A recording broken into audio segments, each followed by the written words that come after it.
salli ala Sayyidina Muhammad. Allahumma salli ala Sayyidina Muhammad. Allahumma salli ala Sayyidina Muhammad.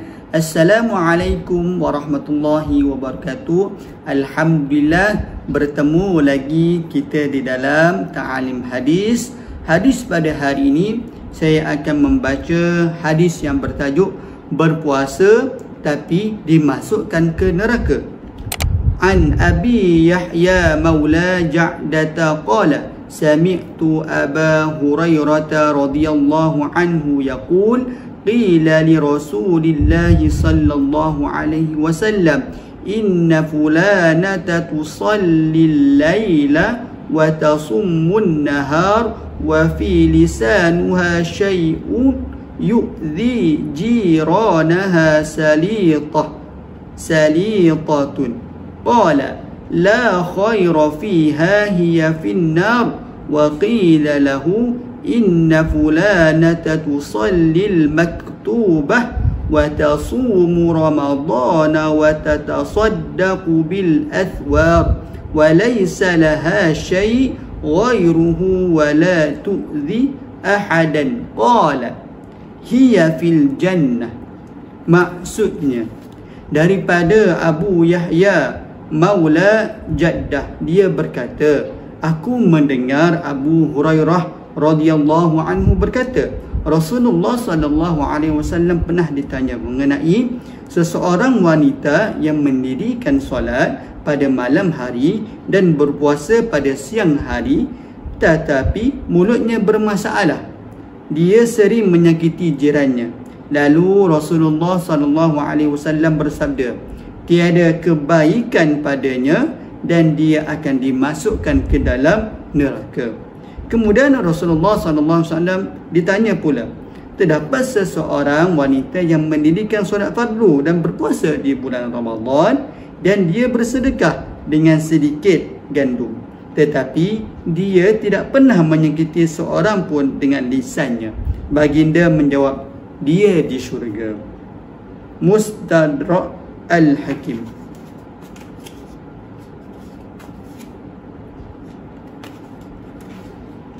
Ulasan. Perhatikan hadis ini, bagaimana Rasulullah SAW ditanya mengenai seseorang wanita yang rajin melakukan ibadah yang banyak sehingga mendirikan solat malam dan berpuasa sunat pada siang hari, namun disebabkan sifatnya yang suka menyakiti jirannya, maka Rasulullah SAW menyatakan bahawa wanita ini akan ditempatkan ke dalam neraka. Berbanding dengan seorang wanita yang hanya mengejarkan amalan fardu sahaja tetapi tidak menyakiti orang lain, maka dia akan dimasukkan ke syurga.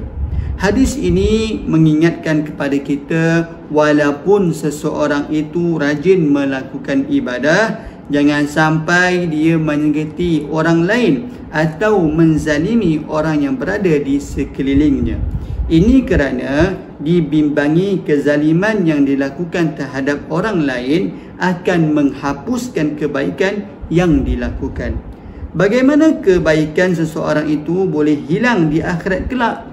Pada hakikatnya, di akhirat nanti, orang-orang yang dizalimi akan menuntut keadilan buat diri mereka. Andai sekiranya kita mempunyai amalan yang banyak, kita akan terpaksa membayar hak mereka yang dizalimi tersebut dengan amal kebaikan kita, sehinggalah kita muflis dan terpaksa menanggung dosa orang yang dizalimi tersebut. Oleh kerana terlalu banyak menyakiti orang lain, kita terpaksa memikul beban orang yang akhirnya menyebabkan kita terjerumus ke neraka. Sabda Rasulullah SAW, Nabi SAW bertanya kepada para sahabat, tahukah kamu siapakah dia orang yang muflis? Sahabat menjawab, orang yang muflis dalam kalangan kami ialah orang yang tidak memiliki wang dan juga tidak mempunyai harta.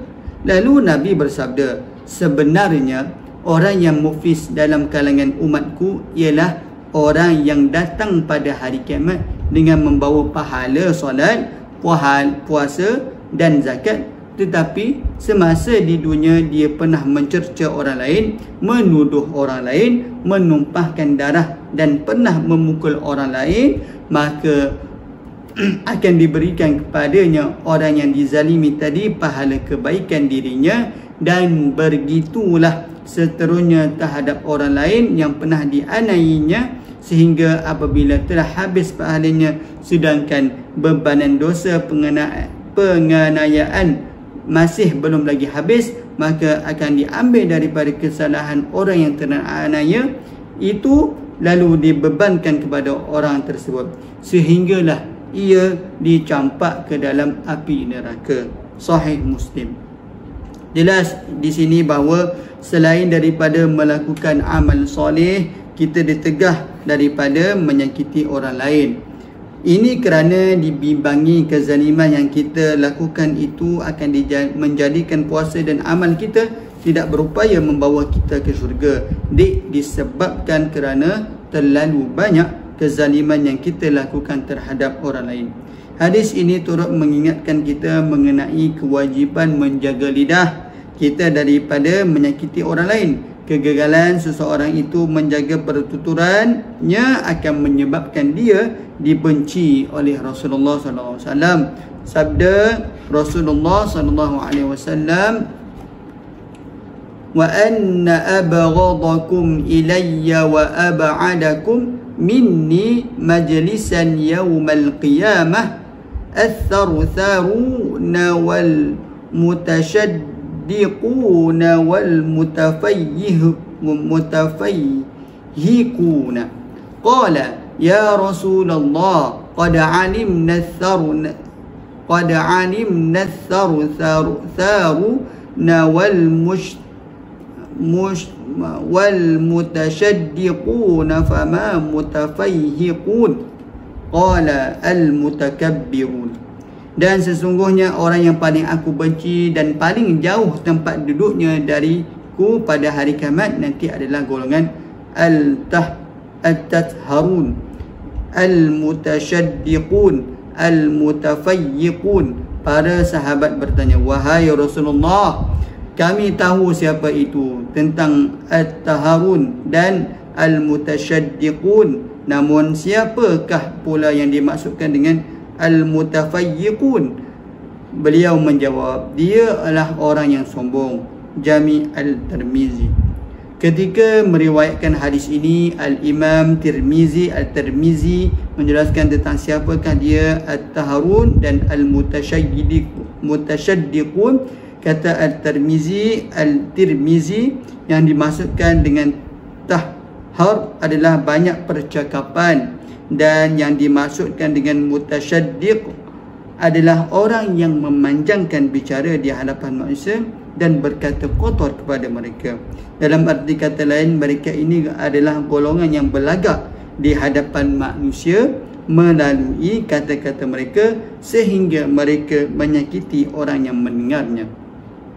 Barangkali hari ini tulisan dan komentar seseorang di media sosial juga boleh dimasukkan dalam kategori golongan yang menyakiti orang lain melalui perkata-kata mereka dalam bentuk penulisan. Bahkan kezaliman yang berlaku di media sosial lebih menyakitkan.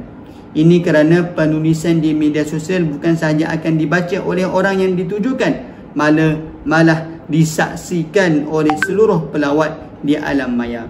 Andai seseorang itu dia disakiti, maka dia akan disakiti di hadapan jutaan mata orang lain. Oleh yang demikian, jagalah tutur kata dan perhatikan setiap apa yang kita ungkapkan, sama ada melalui ucapan dan penulisan. Kata-kata dan tulisan kita berupaya menyebabkan kita terjumus ke dalam neraka, sekalipun mereka memiliki berkalan pahala yang banyak melalui amalan puasa dan yang lain-lain. Alhamdulillah, selesai untuk hadis pada hari ini. Semoga apa yang kita dengar dan kita faham dapat kita amal serta sampaikan kepada semua, insya-Allah. Jadi itu saja. Allahumma salli ala Sayyidina Muhammad, Allahumma salli ala Sayyidina Muhammad, Allahumma salli ala Sayyidina Muhammad.